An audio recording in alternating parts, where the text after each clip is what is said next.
Ilmu itu telah diibaratkan oleh Imam Syafi'i seperti hewan buruan yang harus dikekang agar tak lepas, maka menulis adalah cara terbaik untuk mengikat ilmu, karena jika hanya mengandalkan ingatan akan mudah terlupakan. Para ulama dari generasi ke generasi juga mewariskan transmisi keilmuannya dengan menulis. Hal ini yang juga dilakukan oleh Al-Maghfur lahu Kiai Haji Nawawi Abdul Aziz Al-Hafiz saat mengaji kepada Al-Mukri Kiai Haji Arwani Amin Kudus. Kisdah ini adalah tulisan tangan Kiai Haji Nawawi Abdul Aziz saat mengaji Qiraah Sab'ah kepada Al-Mukri Kiai Haji Arwani Amin Kudus selama tak kurang 2,5 tahun. Khot atau tulisan Arab ulama kelahiran 25 Zulhijjah 1343 Hijriah atau tanggal 17 Juli tahun 1925 Masehi ini memang terlihat cukup indah. Bakatnya telah terasah semenjak belia atas bimbingan orang tua sekaligus gurunya, Kiai Abdul Aziz.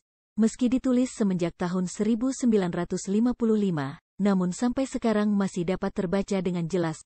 Tafsir Al-Ibris, karya monumental Kiai Haji Bisri Mustafa Khotnya, tulisan Arab, menurut pengakuan Kiai Haji Syaroni Ahmadi, kawan seperguruannya saat mengaji kepada Kiai Arwani Kudus juga buah karya Kiai Nawawi Tulus Rejo, Grabak Kutoarjo, Purworejo ini.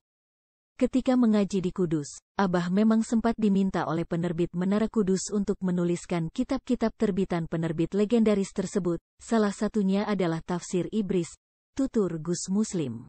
Dalam catatan ini, Kiai Nawawi menuliskan ulang kitab Faid Barokat Fisabil Qiraat karya Kiai Arwani yang berguru kepada Al-Mukrik Kiai Haji Munawir Krapyak. Kiai Haji Arwani Amin, penjaga wahyu dari Kudus belajar selama 11 tahun kepada Maha Guru Al-Quran Tanah Jawa ini. Beliau ngangsu kaweruh kepada Mbah Munawir dalam rentang tahun-tahun 1930 sampai tahun 1941 Masehi. Dalam mengajarkan bacaan Al-Quran riwayat 7 Imam Qiraat, Kiai Munawir berpedoman pada kitab Hirzul Amani Wajtahani karya ulama besar dari Andalusia Spanyol Imam Abu Muhammad Al-Qasim bin Firuh bin Halaf bin Ar-Raini Asy-Syatibi. Sebelumnya Kiai Arwani juga telah mengkaji kitab Sirojul Qori, Al-Mubtadik karya Syekh Ali bin Usman bin Muhammad bin Ahmad bin Al-Hasan Al-Baghdadi saat nyantri di Pondok Pesantren Tebuireng tahun-tahun 1926 sampai tahun 1930 Masehi di bawah asuhan Hadratus Syekh Kiai Haji Hashim Asy'ari.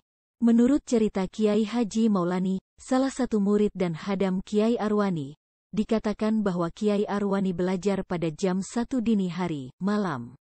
Meski begitu Kiai Arwani selalu siap dengan pengajiannya semenjak pukul 11 malam.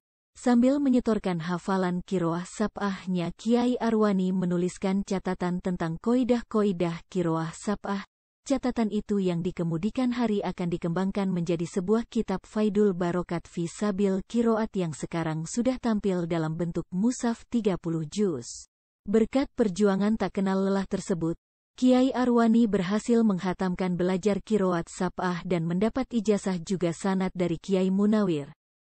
Dalam risalah sanadnya, Kiai Munawir memberikan ijazah dan sanad kepada murid kesayangannya tersebut pada tanggal 7 Jumadil Ula 1355 Hijriah atau bertepatan pada tanggal 19 Juli tahun 1936 Masehi.